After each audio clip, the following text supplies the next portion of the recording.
मिली, वहाँ पे हमने अपने भाइयों से 2 एकड़ कब्रिस्तान मांगा था, लेकिन उन्होंने हमको देने से इनकार कर दिया, जबकि हम उनको 25-30 लाख रुपए भी दे रहे थे। लेकिन उन्होंने बोले कि ये हमारे बाप की जागीर है, उन्होंने बोले कि ये हमारे बाप की जागीर है, ये चलेगा नहीं, इधर कायदे से आना। फिर हम कायदे से गए, बाकायदा फेर में खिदमत इनाम फेर खींचे। उसके बाद जो है तो हमारी जो ज़मीन है 87 एकड़ वक्फ बोर्ड की, उसका रजिस्ट्रेशन ऑलरेडी अल्हम्दुलिल्लाह हो चुका कब्रिस्तान के नाम से। ये आज मैं जाहिर कर रहा हूँ। क्या आप 10 एकड़ की उम्मीद मत रखिए, आपको 20 एकड़ कब्रिस्तान मिलेगा माशाअल्लाह। औरंगाबाद में नंबर 1 का कब्रिस्तान अपन वहाँ पे बनाएंगे, चाहे कितने भी गुंडे आने दो, कितने भी हमले करने दो, चाहे मैं शहीद हो जाऊँ उस रास्ते में, लेकिन मेरे बाद जो है तो आप लोगों ने वो लड़ाई लड़ना चाहिए। मेरी ये ख्वाहिश है। क्या मैं मर भी गया तो मेरे को परवाह नहीं, बहुत सारे गुंडे लोगों की धौस आती है, लेकिन मैं मरने से नहीं डरता। मैं चाहता हूँ कि कोई वक्फ बोर्ड की लड़ाई लड़ने वाले मुसलमान बच्चे जो है तो पैदा हो जाए, उनको मालूम गिर जाए कि ग्रामीण में ग्राम पंचायत कैसी हरासमेंट करती है, ज़मीन कैसा नमूना नंबर 8 बना के देती है, उसके खिलाफ ग्रामीण के लोगों ने भी लड़ना चाहिए, उस ग्राम पंचायत के खिलाफ एक्शन लेना चाहिए। जो कि गांव में, खेड़े गांव में, देहात में 100-100, 200-200 एकड़ इनामी ज़मीन है, गांव को लग के है। अभी एक गांव में गया था मैं, मावरा जाफराबाद के पास में, वहाँ पे कब्रिस्तान के ज़मीन पे कब्जा हो गया। उसका मैंने जालने के जिला वक्फ ऑफिसर को भेज के सर्वे किया वहाँ पे, लेकिन अपने लोग टपरिया डाल रहे, कोई कुछ कर रहे, जो कब्रिस्तान है उसको छोटा कर रहे। लेकिन इंशाअल्लाह अपन यहाँ हम लोग की 10 एकड़ की तमन्ना थी, लेकिन और उससे बड़ा बनाएंगे। क्या दूसरी बात जो है तो हमारी जो कमेटी है पूरी, परमवीर अब्दुल हमीद सेवाभावी संस्था, मैं अकेला नहीं हूँ इसमें, मेरे पीछे शरीफ पठान है, अयूब मिर्ज़ा है, इस्माइल पटेल है, और आप सब लोग हमारे साथ देंगे तो इंशाअल्लाह ये 87 एकड़ नहीं और इतने तबदे में 1000 ज़मीन छुड़ा के बताऊंगा, 1000 एकड़ ज़मीन छुड़ा के बताऊंगा। हमारे इस कस्बे में जो है 40% मुसलमान भाड़े से रहते, हमारी हक की ज़मीन, हमारी हक की ज़मीन है। वो पुराने बुजुर्गों ने वक्फ करके गए ज़मीन, तो हमारे बुरे दिनों के लिए वक्फ करके गए। लेकिन आज क्या है, भू माफिया कब्जा कर रहे, उस पर गुंडे लोग कब्जा कर रहे, इनका कोई साथ बारे में नाम नहीं, ये ज़मीन में फेर फार में किसी का नाम नहीं, फिर भी अपने लोग गुमराह हो रहे। अभी कुछ दिन पहले एक बंदे ने बोला था गरीब लोग मोल ले रहे, बोले प्लॉट, मैं बताता हूँ उसमें कितने गरीब लोग हैं। 5 नो एंट्रिया 40-40 लाख रुपए क्या, ये गरीब आदमी है प्लॉट लेने वाला। 5 नो एंट्रिया 40-40 लाख रुपए क्या, ये गरीब आदमी है। दूसरी 1 नो एंट्री 1 करोड़ 60 लाख रुपए की, ये भी गरीब आदमी है प्लॉट लेने वाला। तो ये जो गुमराह कर रहे गरीबों के नाम पे, और एक आध गरीब पकड़ के लाते और उसको बोलते बैठ, बड़े धन्ना सेठ जो बोलते हैं गरीब को लाके, क्या बैठ यहाँ पे, तेरा खर्चा देंगे, सब देंगे, लेकिन ज़मीन पे कब्जा रख। लेकिन इंशाअल्लाह चैलेंज करता हूँ, अगले महीने में फिर से ज़मीन की गिनती होंगी, 1 इंच भी ज़मीन किसी को नहीं मिलेंगी, फिर से तोड़ूंगा उसको। चारों कोपरे में जो भी ज़मीन अगर बची होंगी वो अति क्रमांक फिर से हटेगा। बाकायदा कलेक्टर साहब हमको ज़मीन की गिनती करके देंगे, चाहे रोड के वो साइड हो, 1 इंच जगह किसी के बाप को नहीं मिलेंगी। ये गरीब मुसलमानों की जगह है, गरीबों का हक है, ये उनको मिलके रहेगा। दूसरी बात बताता हूँ मैं, अपने नारेगांव में, मिसरवाड़ी में, किराड़पुरा, बाईजीपुरा, जितने भी अपने औरंगाबाद के मोहल्ले हैं, यहाँ पे 40% लोग जो है तो भाड़े से रहते हैं। 40% लोग जो है, एक गरीब केले बेचने वाला कम से कम उसको 5 से 7 हज़ार रुपये भाड़ा आता है। कितना भाड़ा आता है? 5 से 7 हज़ार। उसकी कमाने की औकात है 7 से 8 हज़ार रुपये, जबकि हम वक्फ बोर्ड से वो ज़मीन भाड़े पे ले सकते और वहाँ पे रह सकते। लेकिन जो है तो मुसलमानों के साथ पूरी गवर्नमेंट ने अन्याय की, टोटल गवर्नमेंट ने। हमारी ज़मीन कई आमदार खासदारों के पास में, किसके पास में 200 एकड़, किसके पास में 500 एकड़, उसके बाप का माल है क्यों? वो हमारे बाप का माल है, उसको दबाने का कोई हक नहीं। उसको जेल में भेजेंगे, चाहे वो कितना भी बड़ा हो। अभी एक माजी एमएलए है इधर ही, उसको और अगले महीने में जेल में भेज देंगे। ज़मीन दबा रहा है, उसके बाप की ज़मीन थोड़ी ही वो। मुसलमानों ने वक्फ करे मुस्लिम के लिए, दरगाह मस्जिद ईदगाह खिदमत के लिए, लेकिन उसकी खिदमत नहीं हो रही। कुछ गुंडे जो है तो उसको बेच रहे डीरिंग से, लेकिन वो गुंडे भी जेल में जाएंगे, बख्शे नहीं जाएंगे उनको हम तो जाएंगे, लेकिन हमारे साथ जो है तो हमारे सब मुसलमान भाइयों ने लड़ना चाहिए। क्योंकि महानगर पालिका में जितनी ज़मीन आती है हमारी, हर आदमी ने एप्लीकेशन देना चाहिए। किधर काम चालू होता है तो भाई ये काम रोको। कोई वक्फ बोर्ड की इनोसी नहीं, कोई महानगर पालिका की ज़रूरत नहीं, बगैर इनोसी का काम चालू। 100 एकड़ में प्लॉटिंग चालू, इलीगल, कोई ये नहीं 44 नहीं, कुछ नहीं। कोई बोलता वक्फ बोर्ड की इनोसी लेगा नहीं, उसके बाप को लेना पड़ेगी और उसके बाप को ज़मीन छोड़ना पड़ेगी, चाहे वो कितना भी बड़ा गुंडा हो जाए। उससे हम डरने वाले नहीं है। दूसरी बात, आज फिर उन लोग को चैलेंज करता हूँ मैं मौत से नहीं डरता। मैं अगर मर भी जाऊँ तो बाकी मुसलमान लड़ने के लिए तैयार रहेंगे। मेरे को मौत से डर नहीं है, चाहे उनको कैसा भी लड़ने दो, चाहे गोली मारने दो, चाहे कुछ भी करने दो, लेकिन उनके साथ में जो है तो हम हमारे मुसलमानों का हक दिला के रहेंगे। जो 40% मुसलमान भाड़े से रह रहे सब एरिया में, औरंगाबाद में वक्फ बोर्ड की इतनी जगह खाली है, हम लड़ेंगे, उनको लेके रहेंगे, उनको भाड़े पे दिला के रहेंगे। बहुत बड़ा प्रोटेस्ट करेंगे। जैसा कोरोना खत्म होएगा, मंत्रालय पे सबसे बड़ा मोर्चा हमारा रहेगा। उन्होंने भी देखते रहना। क्या अभी मसूल मंत्री को हमने एप्लीकेशन किए, हमारे ज़मीन का हिसाब दो। देखते एक हफ्ते में हिसाब देते या नहीं देते। वो उपोषण का दिया हमने लेटर उनको, एक हफ्ते में हिसाब मांगे हमने, हमारी कितनी ज़मीन एक बार किए करके और उसका पैसा क्या हुआ करके। हमारे ज़मीनों का पैसा अधिकारी मिल जाते, इनामदार मिल जाते, मुतल्ली मिल जाते क्या, और पेमेंट उठा लेते, लेकिन वो लोग भी बख्शे नहीं जाएंगे, जेल में जाएंगे। हमारे पास पूरा घपला पकड़े हमने, नागपुर से मुंबई तक समृद्धि में कितना घपला हुआ, 1-1 इंच का घपला पकड़े हमने। वो अधिकारी को भी हम बख्शेंगे नहीं, जेल में भेज के रहेंगे उसको भी, चाहे कितना भी बड़ा अधिकारी हो। तो आप सब लोग के जानकारी के लिए एक बात बताता हूँ। हमने 2 डिप्टी कलेक्टर पे एफआईआर के ऑर्डर ले चुके हैं। कुछ दिन में एफआईआर होएगा, उसमें एसडीएम भी है, तहसीलदार भी है। जो ज़मीन का लफड़ा करे इंशाअल्लाह 1 महीने के अंदर जो है तो हम वो एफआईआर कंप्लीट करेंगे। बहुत ताकत लगाई उन्होंने, हाई कोर्ट ये वो। दूसरी बात, 87 एकड़ ज़मीन में कुछ लोगों ने स्टे लिया कि ज़मीन जैसी वैसी रहने दो, लेकिन गुमराह कर रहे हो। तात्पुरता स्टे है, उससे हमको कोई फ़र्क नहीं गिरता। हमारे ज़मीन का रजिस्ट्रेशन हो चुका, कब्रस्तान दरगाह मस्जिद के नाम से 2007 में रजिस्ट्रेशन हुआ है हमारे ज़मीन का। इसके लिए हम हमारे हक की ज़मीन मांगेंगे। गवर्नमेंट को क्यों मांगेंगे? गायरान तुम्हारा 2 कचर पट्टी, कचरे में कौन गाड़ेगा, किसको ले जाके। इसके लिए हमारी जगह अच्छी है, साफ़ सुथरी, हम हमारी साफ़ सुथरी जगह हक की छोड़ेंगे और गवर्नमेंट को मांगेंगे नहीं। हमको गवर्नमेंट के जगह की ज़रूरत नहीं है। जो भी मुसलमान को भाड़े से भी बसाना है, हमको उनकी ज़रूरत नहीं। हमारे पास उतनी जगह है वक्फ बोर्ड की, पुराने बुजुर्गों ने उतनी वक्फ करके गए हैं ज़मीन क्या। इसके लिए जो है तो हर मुसलमान ने समझ जाना चाहिए कि अपनी ज़मीन कैसी बचाए। खाली वो एक महमूद भाई, शरीफ भाई, अयूब भाई, खाली हम लोग की लड़ाई नहीं है। हम लोग मर गए तो कौन लड़ेगा, कौन लड़ेगा बाबू नाना? हम लोग मर गए तो। इसलिए जवान बच्चों ने लड़ना चाहिए, वक्फ बोर्ड में जाके आना चाहिए, कैसी हमारी ज़मीन है, कैसी वक्फ हुई, क्या हुई, पूरी उसकी जानकारी रखना चाहिए।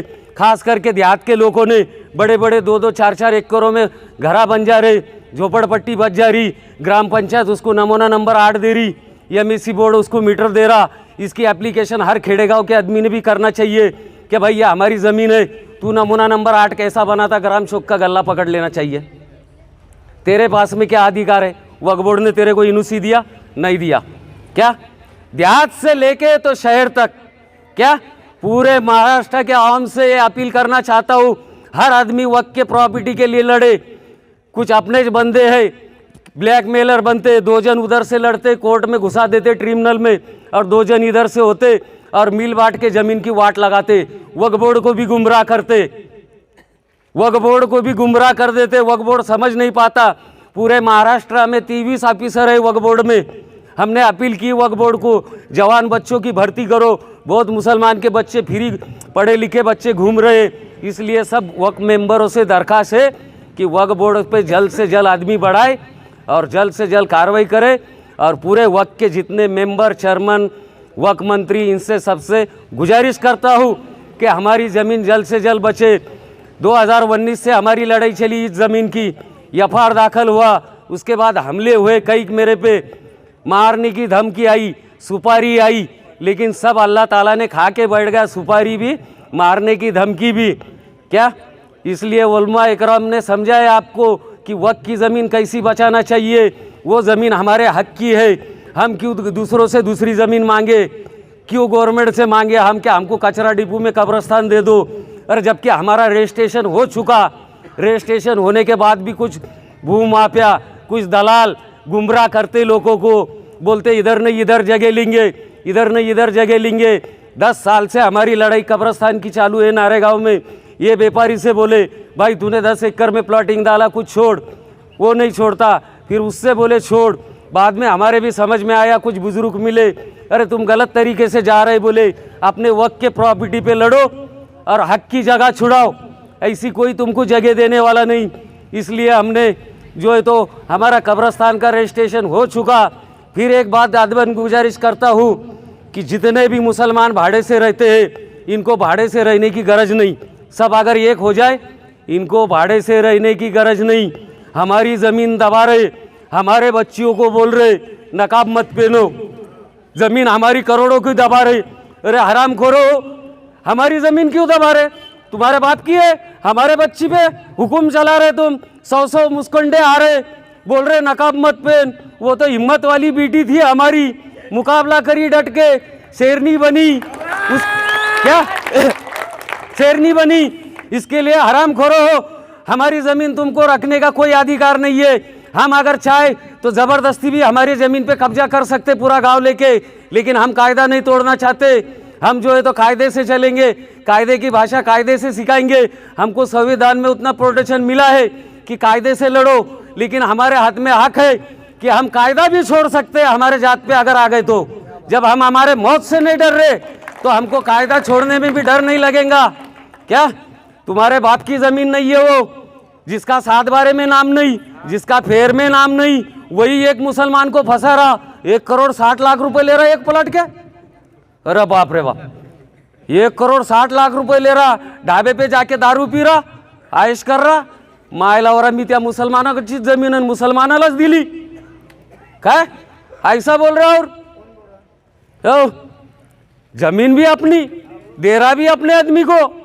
ये चल रहा खेल, उसमें कुछ मिल जा रहे अपने मियाँ भाई, तो सुधर जाओ भाई। अपने हक की ज़मीन जो है औरंगाबाद में 40% मुसलमान भाड़े से रहते, इनको वक्फ बोर्ड से लड़ाई करके भाड़े से जगह दिलाओ, हमारे साथ रहो, हम दिलाएंगे। पूरे भाड़ोतरी जो है हमारे मोर्चे में शामिल हुए, मंत्रालय में हम मोर्चा लेके जाएंगे। जैसा भी कोविड ख़त्म हो जाता है हम मोर्चा लेके जाएंगे, इनको बता देंगे हमारी ज़मीन हड़पने का अंजाम क्या होता है, इनको बता देंगे सबक क्या होता है। ये बचेंगे नहीं, क्योंकि हमारे हक की ज़मीन है, हमारे पुरखों ने वक्फ करके गई। काय के लिए वक्फ किए? दरगाह के लिए खिदमत के लिए किए, क्या मस्जिद के खिदमत के लिए किए? चोरों को बांटने के लिए वक्फ नहीं किए। इसके लिए जो है तो हमारी ज़मीनें कैसी बचाना है, मैं देहात से लेके पूरे महाराष्ट्र के जनता से अपील करना चाहता हूँ कि हर गांव में वक्फ की ज़मीन बचाने की कोशिश करे और ज़्यादा से ज़्यादा एफआईआर करने की कोशिश करे, क्योंकि हमारे ज़मीनें उनको रखने का कोई अधिकार नहीं है। पूरी ज़मीनें वक्फ बोर्ड के ताबे में चले जाएंगी, हमको चलता। वक्फ बोर्ड से हमको कैसी लेना है, हम लेके देंगे गरीबों को। क्या हमको कोई इलीगल लेना नहीं है। इसके लिए जो है तो तैयार हो जाओ सब मिलके। पूरे महाराष्ट्र के मुसलमान, ये उलमा इकराम का शुक्रिया अदा करना चाहता हूँ मैं। इन्होंने जो ये प्रोग्राम रखा है, इनके कुछ समझ में आया होगा कि भाई ये हक की लड़ाई लड़ रहे या गलत लड़ाई लड़ रहे, उस हिसाब से इन्होंने प्रोग्राम रखा है। तो इनका हर एक टाइम शुक्रिया अदा करता हूँ मैं। इनके पूरा समझ में आ गया कि अपने हक की जगह कहाँ पे लेना चाहिए। इसके लिए जो है तो अभी अपने पास बहुत ज़मीन है, गवर्नमेंट से हमने हिसाब मांगा है, कितनी ज़मीन आपने एक्वायर की, कितना पैसा किसको इलीगल में दिया, हमारा पैसा वक्फ बोर्ड में जमा करो, जो भी परसेंटेज से होता वो मुसलमान के परेशान मुसलमान के लिए है। हमारी माँ बहनें जुमा के दिन मस्जिद के बाहर खड़े रहती, बोलती है क्या भैया किराया भरने का, घर भाड़ा भरने के लिए पैसे नहीं, 2 रुपये 4 रुपये 10 रुपये देते हैं लोग उसको, लेकिन उसमें उसका भाड़ा गुजारा होता नहीं। क्या ये बात दिमाग में बिठा लो। हमारे माँ बहनें मस्जिद के सामने खड़े रहने का टाइम आएगा नहीं। अगर आप सब लोग वक्त की लड़ाई लड़ेंगे तो हमारे माँ बहनों को मस्जिद के सामने खड़े रहने की थोड़ी भी ज़रूरत आएगी नहीं। और इंशाअल्लाह हम मुसलमान हैं, उनको हमारे माँ बहनों को हक दिलाना हमारा काम है। इंशाअल्लाह वक्त से हमारी लड़ाई है कि वक्त की ज़मीन गरीब मुसलमानों को भाड़े पे दिया जाए। चोर डाकू खा ले रहे, कितनी ज़मीन खालसा हुई, कितनी ज़मीन 7/12 पे ऊपरा ऊपरी हो जा रही, खालसा भी नहीं हुई, कितने चोरे ऐसे आए। और अगले महीने में बहुत सारे चोरियाँ उजागर करूँगा इतने एरिया के। 1000 एकड़ ज़मीन बताऊँगा मैं कि ये वक्त की गलत तरीके से हमारे से हड़प कर रहे लोग, उसमें हमारे लोग शामिल हो रहे, उनको सब कुछ डुप्लीकेट बना के देते। हैदराबाद जाते, एक 50 रुपये का सिक्का मार के इधर कोर्ट में दाखिल करते, क्या भाई हमने मुंतखब बना के लाया, खिदमत मास को मदद मास बताते। लेकिन उनकी चालाकी हाई कोर्ट में चलने वाली नहीं, चाहे वो सुप्रीम कोर्ट चल जाए, उनको अल्लाह ताला फेल करेगा, क्योंकि हम हक की लड़ाई लड़ रहे, वो गलत लड़ाई लड़ रहे। क्या तो इसलिए जो है सब मुसलमान भाइयों से गुजारिश करता हूँ कि आपने जो है औरंगाबाद में 40% लोग भाड़े से रहते, बहुत परेशान हाल में है, इनको जो है तो इनका हक दिलाने की कोशिश हर मुसलमान ने करना चाहिए। और अपने पास में जो है तो जगह है उतनी। मैं दूसरी बात, नवाब मलिक साहब वक्फ मंत्री है, फौजिया मैडम साहब, इम्तियाज़ जलील साहब, दूसरी बात वाजिद मिर्ज़ा साहब वक्फ चेयरमैन है। आज ही बात हुई मेरी उनसे ये ज़मीन के सिलसिले में। कुछ आरोपी भू माफिया आज भी घूम रहे हैं, लेकिन उनको हम सज़ा दिला देंगे। क्या वो सुकून से नहीं रहेंगे? मस्जिद दरगाह की जगह खाने वाले कमीने कभी सुकून से नहीं रहेंगे। अल्लाह ताला उनको ऐसी मार मारेगा, गरीब मुसलमानों का हक खाने वाले वो तमाचा उनको समझ में भी नहीं आएगा कि मार कैसी बैठी करके। क्योंकि मैं आज भी चैलेंज करता हूँ, नहीं मिलेंगे वक्फ बोर्ड के ताबे में पूरी ज़मीन जाएंगे, कायदे से हम वक्फ बोर्ड से ज़मीन लेंगे, उसके बारे में बेफिक्र रहो। सब मुसलमान एक आवाज़ मार के अल्लाह अकबर बोल के हम वक्फ बोर्ड की ज़मीन लड़ेंगे। एक बच्ची हमारी लड़ी अल्लाह अकबर बोल के, वैसे हम तो बहुत ज़्यादा है। एक बच्ची काफ़ी गिरी 100 पे भारी, तो हम क्यों 1000 पे भारी नहीं गिरेंगे? बेशक गिरेंगे भारी, छोड़ेंगे नहीं उनको। हमारी ज़मीन खाने नहीं देंगे, चाहे कितनी भी खाने की कोशिश कर ले, चाहे कितने भी हमारे आदमी मिला ले, चाहे कोई मुंतखब डुप्लीकेट बना ले। हैदराबाद में 50 रुपये में डुप्लीकेट बना के देते हैं, उनके भी ईमान बिक चुके जो बना के दे रहे, लेकिन वो भी डुप्लीकेट साबित करेंगे हम कि कौन से ज़मीन का मुंतखब डुप्लीकेट बनाया। क्योंकि हमारे हेलो, ये जो इनाम की जगह के बारे में अभी बात चल रही है भाई, ये पूरी 87 एकड़ ज़मीन है और ये पूरी मुस्लिम की ज़मीन है।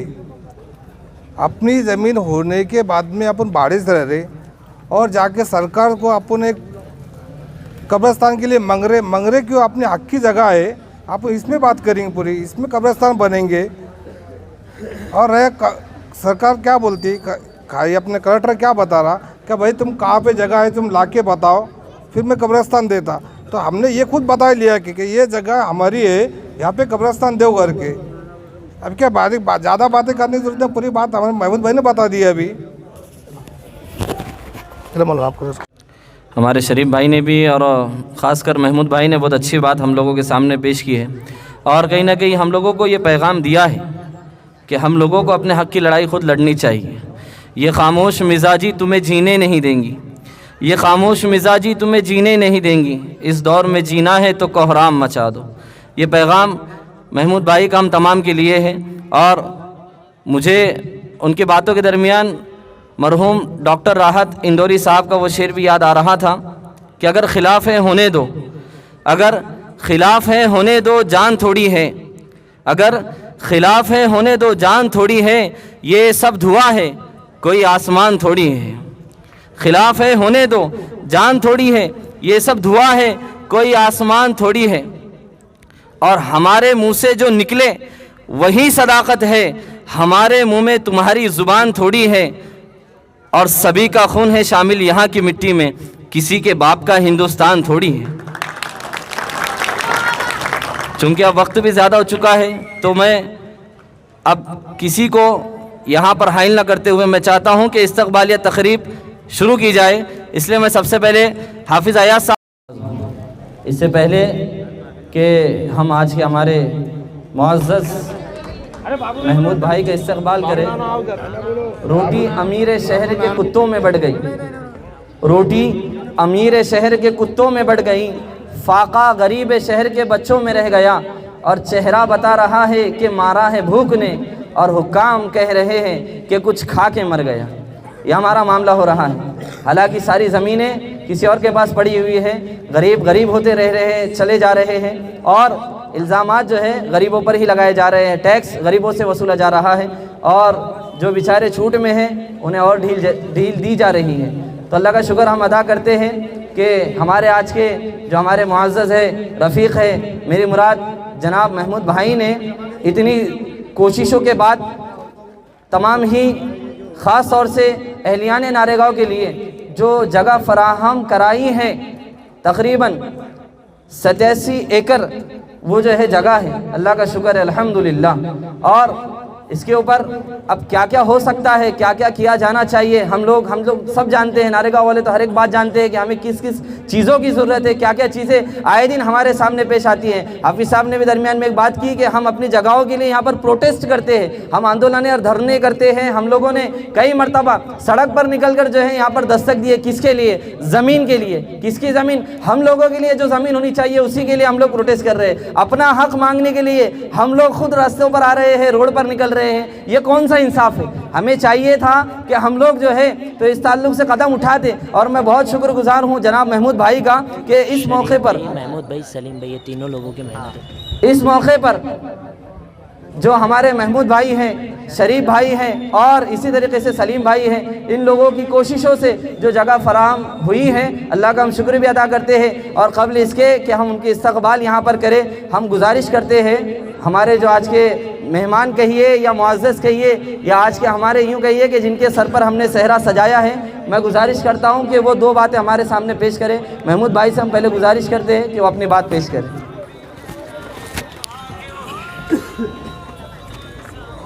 हमें ये चाहिए कि जो लोग हमारे ऊपर आए थे, इल्ज़ाम तराशी करते हैं, हम लोग उनको किस तरह से जवाब दें। तो हमारे हाफिज़ साहब ने बहुत अच्छी तरीके से बात की है। इसी तरीके से हमारे और साथी यहाँ पर तशरीफ फरमा रहे हाफिज़ साजिद खान साहब विशाल, मैं इनसे भी गुजारिश करता हूँ कि वो आज के इस उन्वान पर जो है मुख्तसर रोशनी डालें। अस्सलामु अलैकुम वरहमतुल्लाहि वबरकातुहू। सबसे पहले तो मैं हमारे महमूद भाई को मुबारकबाद पेश करता हूँ कि उन्होंने हमारे आखिरी सफ़र के लिए, जिस जगह के लिए हम लोग कई दिनों से प्रोटेस्ट कर रहे थे, कई दिनों से इन लोगों की महमूद भाई को हम एक मरतबा फिर मुबारकबाद पेश करते हैं कि महमूद भाई ने हमारी इन दिली तमन्नाओं को देखते हुए जो मेहनतें की, और अल्हम्दुलिल्लाह इस केस को जीतने में वो कामयाब भी हो गए। हमारी आप तमाम हज़रात से बस एक ही दरख्वास्त है कि आप कॉन्स्टिट्यूशन के दायरे में रहते हुए कॉन्स्टिट्यूशनल राइट्स जो हमारे हैं, जो हमारे हुकूक़ है, जो आईन हिंद हमें इसकी इजाज़त देता है कि हमें हमारा हक़ किस चीज़ पर है और हमारा हक़ किस तरीके से लेना है। मांगना नहीं है, हक़ मांगा नहीं जाता, हक़ लिया जाता, छीना जाता। इसके लिए महमूद भाई ने जो काविशें की, मेहनतें की, कोशिशें की, और उसमें वो कामयाब भी हुए। इसीलिए हम महमूद भाई का फिर एक मरतबा दिली तशक्कुर अदा करते हैं और हम महमूद भाई को एक बार फिर मुबारकबाद देते हैं, और हम आगे भी ये दुआ करते हैं। हमारे चैनल में आपका स्वागत है, आपका खैर मकदम है। महाराष्ट्र के तारीख़ी शहर औरंगाबाद में नारेगांव बस्ती है, सलम बस्ती है, और गरीब मुसलमानों की हम समझते हैं औरंगाबाद में सबसे बड़ी बस्ती कायम हो चुकी हैं। और तमाम तकरीरों में, तमाम कायदीन की बात में आपने सुना, तमाम तफसीलात को सुना। हम ज़्यादा ना कहते हुए हमारे वक्फ मंत्री नवाब मलिक साहब से गुजारिश करते हैं, जैसे उन्होंने इम्तियाज़ जलील साहब का नाम लिया, फौजा मैडम का नाम लिया, और कई वक्फ बोर्ड मेंबरों का नाम लिया, इनसे भी हमारी गुजारिश करते हैं कि हम महाराष्ट्र में देखते हैं कि ख्वाजा इम्तियाज़ जलील साहब ने भी बहुत शिद्दत के साथ ये मसले को उठाया है।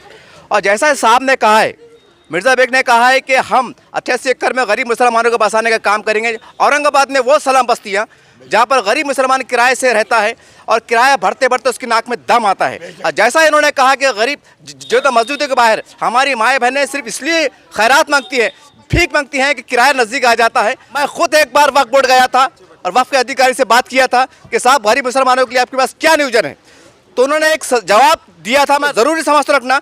उनका कहना था कि अंसारी साहब कैसा है, बोले वक्फ की जो वक्फ जायदाद रहती है उसका मंशा वक्फ रहता है, कहाँ किसके लिए दिए, कैसा दिए, इनामी है, बदमाश है। मैं तमाम बातों को सुना और एक ख्याल दिल में आया, एक सवाल दिल में आया कि साहब इतनी भी जो कानून कायदे समझा रहे हैं, तो ये कौन सी मंशा वक्फ थी कि आपने बड़ी बड़ी बिल्डिंग खड़े करके दिए। आप ही कह रहे हो ना कि मंशा वक्फ होती है, तो ये बिल्डिंगें बनी है, मालदार लोग बैठे हैं, ताजिर लोग बैठे हैं, जमीन माफिया बैठे हैं, ये कौन से मंशाए वक्फ के तहत उनके पास जमीनें गई, ये भी तो सवाल उठ रहा है। तो आप क्या कर रहे हैं? कानून जिंदा है, अदालतें जिंदा है, आखिर मुसलमान कहाँ जाए, किससे मांगे? फिर हम कहते हैं कि भाजपा ऐसी है, आरएसएस ऐसी है, बजरंग दल ऐसी है। अरे साहब अपने अंदर कितने पंक्चर है इसको भी तो देखिए। कब तक हम उनकी आड़ में छुपते रहेंगे, कब तक छुपते रहेंगे? कि कानून मर चुका, कि अदालत मर चुकी, सब जिंदा है लेकिन आपका जमीन मुर्दा है। मैं उनसे कह रहा हूं जिनका जमीन मुर्दा है। चंद लोग हैं जो संघर्ष कर रहे हैं, कोशिश कर रहे हैं। उसमें एक हमारे इमाम के खासदार इम्तियाज अली साहब भी बहुत कोशिश कर रहे हैं। तमाम औरंगाबाद के लोग, आज औरंगाबाद के हमारे खासदार हैं, अगर सब लोग उनके पास जाए, उनको ताकत देने का काम करे तो वो भी आगे बढ़ेंगे, उन्हें भी हौसला मिलेगा। और ऐसे तमाम महाराष्ट्र में ऐसे लोग हैं, इनको ताकत देने का काम कीजिए, इनके साथ होइए, मोर्चा हो, धरना हो, आंदोलन हो, लोकशाही माध्यम से इनकी ताकत बनिए। वो दिन दूर नहीं जब मुसलमानों की बस्तियां आबाद होगी। सर इस मौके पे सर मैं एक सवाल करूंगा। बोलिए। जैसा आपने बातों में कहा, खासदार साहब का नाम लिया, मेरा सवाल सीधा ही है कि आपने इस मामले में उनसे बातचीत की? सबसे बातचीत की, उनसे भी बातचीत की, पूरे वक्फ मेंबर से भी बातचीत की। क्या उन्होंने आपको बोला है कि हम आपके साथ हैं, हम आपकी बिल्कुल मदद करेंगे? बिल्कुल बिल्कुल बोला उन्होंने, हम आपके साथ में हैं, आपकी मदद करेंगे, आप जैसा चाहेंगे वैसा ही होएगा, गरीबों के लिए हम भी आपके साथ हैं, ये पूरे मेंबरों का बोलना है। देखिए इन्होंने हमने इनसे सवाल किया कि इनका कहना है कि तमाम वक्फ के मेंबर इनके साथ हैं, बहुत खुश आइंदा बात है, लेकिन ये वादा ना हो, ये वादे तक महदूद ना रहे। तमाम लोग ताकत देने का काम करें, कानूनी हिसाब से आगे बढ़े और कुछ प्रावधान कीजिए, परिवर्तन कीजिए, वक्फ के कानून की आड़ में मत छुपिए। नहीं तो सवाल फिर उठता है कि उनके पास ज़मीनें कैसे गई। कुछ कानून में बदलाव लाइए और गरीब मुसलमानों को बिठाने का काम कीजिए, थोड़ा बहुत सही किराया भी लीजिए ताकि वक्फी आमदनी में हो। तो उम्मीद करते हैं बात को समझने की कोशिश कीजिए। वक्त आ गया है, उठ खड़े होइए लोकशाही माध्यम से, ये वक्त का तकाजा है।